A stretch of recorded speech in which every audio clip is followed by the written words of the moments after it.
aí, galera, tudo bem? Deixa eu te fazer uma pergunta. Quando foi a última vez que você assistiu televisão?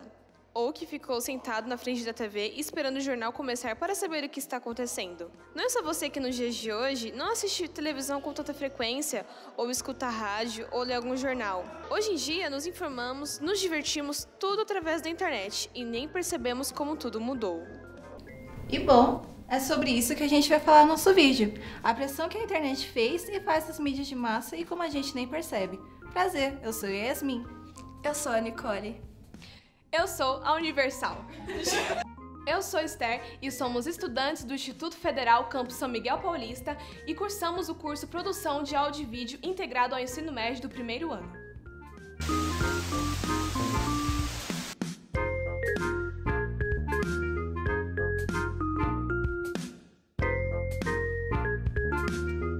Antes de começarmos de fato o nosso vídeo, precisamos entender um pouco o que são e quem são mídias de massa. Sabemos que antigamente as pessoas ficavam informadas através de TVs, rádios e jornais, os únicos meios de comunicação que transmitiam seus conteúdos para uma grande quantidade de telespectadores, ou seja, um único emissor determinava o que a maioria da população deveria ficar sabendo.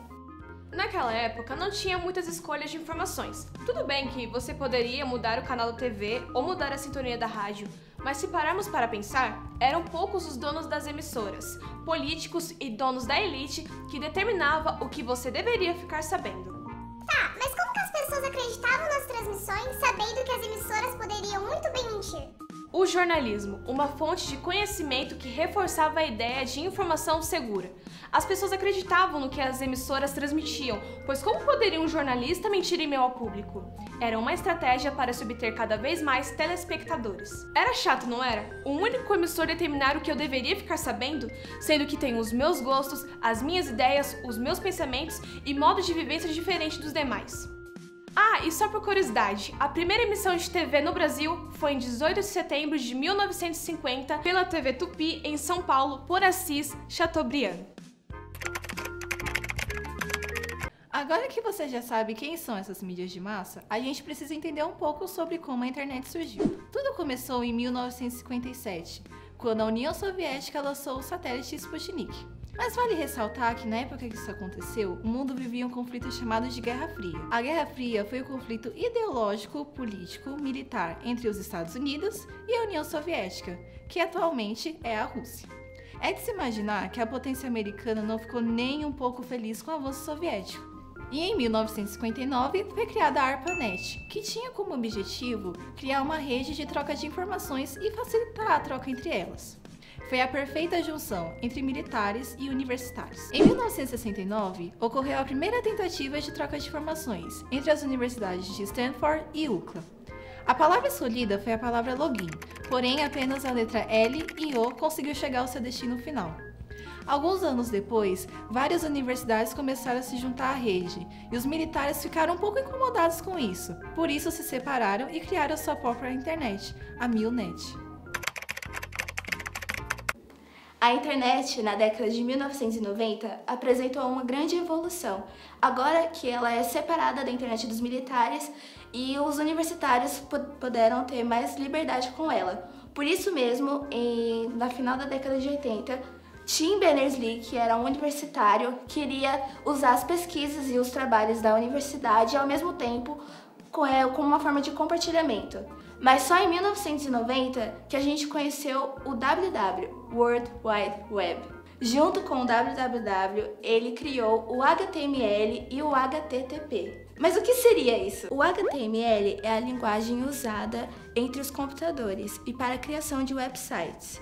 Já o HTTP é o protocolo usado para a comunicação entre transferências de informações. Já no ano de 1992 e 1993, a internet ainda se tornou mais pública ainda e ultrapassou os limites das universidades. Porém, as pessoas que tinham computadores ou eram as pessoas que tinham muito dinheiro ou eram as pessoas que sabiam mexer na máquina. E nessa mesma época, um dos primeiros navegadores foi criado na Alemanha, o Airwise. Mas por conta da sua plataforma e o seu design gráfico, o Mosaic, que foi depois da criação do Airwise, acabou dando mais destaque para ele. E o seu criador, Mark Anderson, ele fundou depois a Netscape em outra empresa. E por conta de ela ser mais rápida e o design gráfico ser melhor do que o do Mosaic, ela fez muito mais sucesso. Porém, na mesma época, o Internet Explorer foi fundado, junto com a Microsoft e seus computadores. Só que por conta da ascensão da Microsoft e da Internet Explorer, o Netscape acabou ficando para trás. Muitos dizem que foi alguma coisa do seu criador, mas não sabemos de nada e não vamos falar de nada. Em meio à guerra de sistemas e empresas e navegadores, em 1998, o Google foi criado. Era uma ferramenta de pesquisa e que começou a se tornar bem famosa porque filtrava bastante os resultados. E ela se torna o que é hoje. Que a televisão e a internet revolucionaram o mundo, isso ninguém pode discordar. Mas cada vez mais a internet vem ganhando força. Ainda assim, a televisão continua sendo uma das mídias mais importantes da nossa época e com certeza uma das invenções mais importantes da era moderna. E com as inovações que a internet traz, uma nova mídia pode superar a audiência da televisão, como aponta o estudo publicado na revista Época, na coluna de negócios. O estudo feito pela Zenith mostra que em 2019, as pessoas vão começar a consumir mais produtos midiáticos da internet do que da televisão. Por exemplo, na época da televisão, apenas algumas pessoas seriam escolhidas e poderiam transmitir informações para as outras. Mas com a chegada da internet, qualquer pessoa pode gravar um vídeo, por exemplo, fazendo um tutorial de como preparar um bolo. E isso na televisão não aconteceria. E sem contar também da interatividade. Na internet, a gente tem um contato direto entre o emissor e o receptor.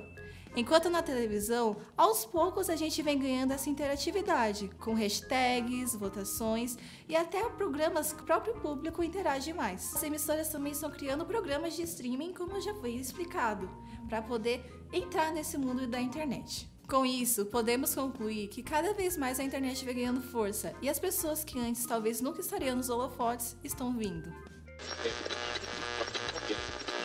Tá, mas e o rádio? Bom, ele só ganhou com a internet. No começo, foi criadas as web rádios. Agora, qualquer usuário poderia ter a sua própria rádio.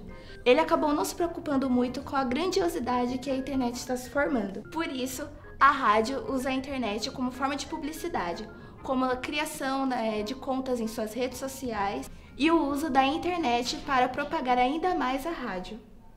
Espero que você tenha percebido como a internet pode tanto pressionar ou ajudar as empresas de comunicação. Até porque a internet amplia para diversos usuários que transmitem diversos conteúdos, transmitindo diversos conhecimentos. Se você gostou, curte, se inscreva no canal e se der, comenta aí, tá bom, gente? E não se esqueça da hashtag VetsPavião. Todos os vídeos de segunda a sexta. Eu não tinha